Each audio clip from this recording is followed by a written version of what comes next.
Today's case became all about a spoiled teenager and his irresponsible parents, rather than all the people who were killed or hurt by his poor decisions.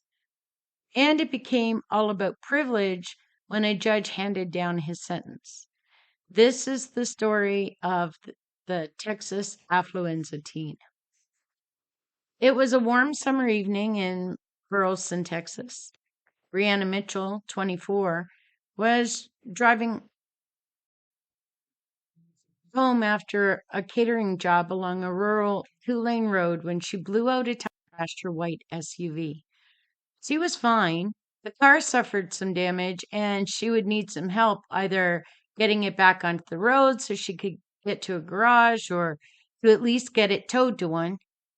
And three kind strangers would also appear, trying to help the young stranded motorist, waiting with her for help to come. She got on the phone with her mom, Marla. Molly Boyles was happy to have her daughter, 21-year-old nursing student Shelby Boyles, home in Burleson for a study break. They had a fried chicken dinner and settled into their living room to enjoy a movie together. Just down the road from the Boyles home, Kevin and Elijah McConnell hosted a high school graduation party. The guest of honor was their family friend, Evan Jennings. Evan's dad, a pastor at a nearby church, Brian Jennings, was loading up his white pickup truck with the folding chairs and tables that they borrowed from the church for the party. Everyone had had a great time at the party, but now it was winding down. In the same little town, the same neighborhood, Ethan Couch was living unsupervised at his parents' second home on Burleson Retta Road. Only 16, he was having a party as well. He had a few friends over, they played beer pong and took shots of Everclear.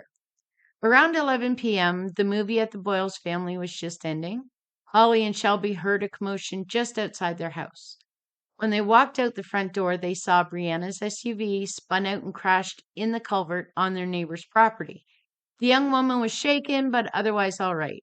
Shelby loaned her cell phone so that Brianna could call her mom.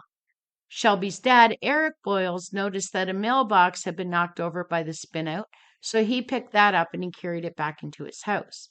And then just up the road, Brian Jennings was getting ready to leave to get those tables and chairs back to the church. Brian's godson, Lucas McConnell, who was 12, and his friend, Isaiah McLaughlin, got into the pastor's pickup truck. They were going to ride along and help unload the pickup at the church. That is, until they came upon the accident. Brian would pull over to help and told the boys to stay in the truck. He'd be back in just a minute or two. Over at Couch's house, there was only one teen among 8 who wasn't drinking, Star Teague. She told Couch she wanted to go to a convenience store, and though she said she was very, very hesitant, she still climbed into Couch's red F-350 truck. According to her, many of the teens told Couch he was too drunk to drive, but they all piled in anyway, 6 of them in the cab of the truck and 2 in the bed. Couch sped up that road at 70 miles per hour. He played chicken with oncoming cars. One of the teens yelled at him to get back over into his lane. He swerved, and then the truck begins to skid. Garrett Ballard was in the box of the truck, and he remembers going flying. Couch had hit Brianna's SUV, and he hit Brianna, Brian, Holly, and Shelby. None of them would survive. On the phone, Brianna's mom heard the impact and came to the scene to look for her daughter.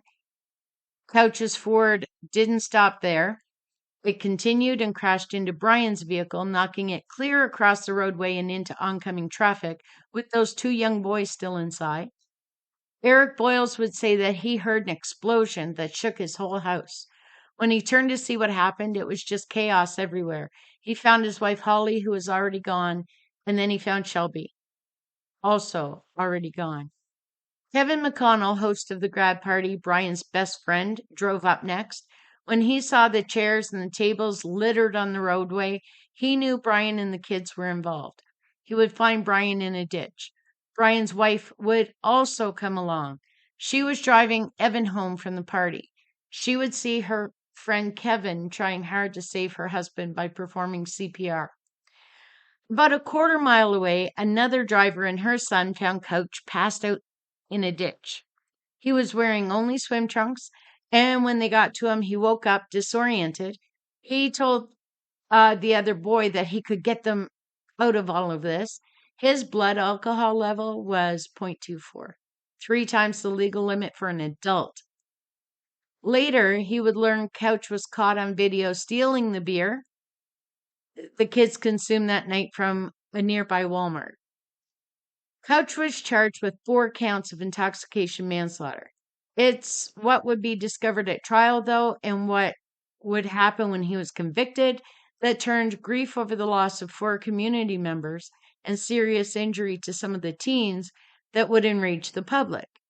Couch's parents enabled him his whole life. He was never taught any boundaries. He was left unsupervised. He was given a house to live in and an expensive vehicle to drive in and money. They were about as irresponsible as parents can get. And his lawyers would argue that it was because of this affluence, because he was spoiled, that he should not serve any time in jail. He should be allowed to go to an expensive rehabilitation center instead. The judge agreed, sending him off to rehab and giving him 10 years probation, a sentence that was way out of line with other sentences in the same region and even other sentences by the same judge. 6 lawsuits were filed against Couch, his parents, Tanya and Fred, and the family business that was the registered owner of Couch's truck. Sergio Molina, one of the teens that were in the bed of that truck, well, he suffered a serious brain injury. He was left quadriplegic and unable to speak. The families of the boys who went with Brian to help him unload that truck, they sued as well. All of those lawsuits were settled.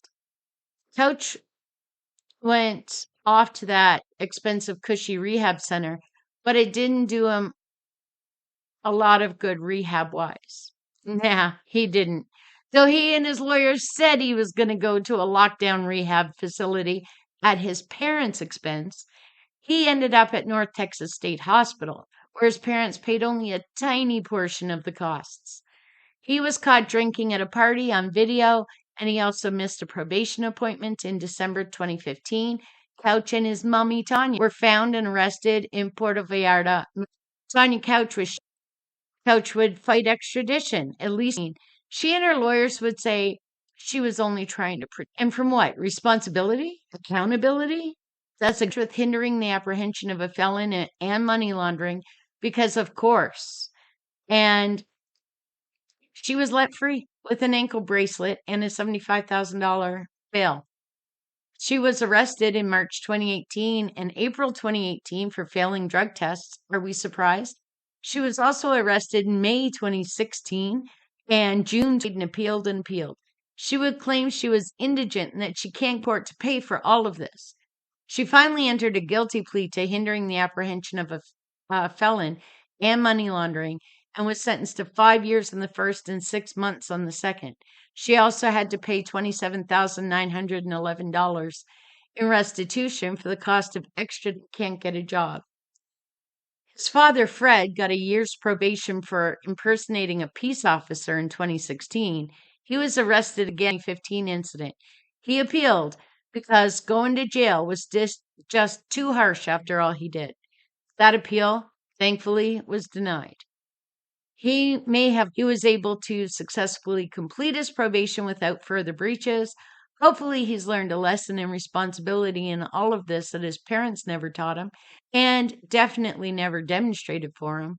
Let's hope he moves on in life without ever getting into legal troubles again and somehow honors the lives he stole, the people he hurt, by living a life that is far more promising than the road he was on. And a year after handing down that far too light sentence, Judge Jean Boyd stepped down from her position as presiding judge of the 323rd District Court. She has become known as the affluenza judge, and after shutting the public out of a juvenile murder trial and being slammed by the Court of Appeal for it, well, she retired. That's it for today, guys. Thank you so much for listening. If you're enjoying these videos and want more, don't forget to subscribe and turn on your notifications so that you don't miss any videos. Thank you for watching. We really appreciate it.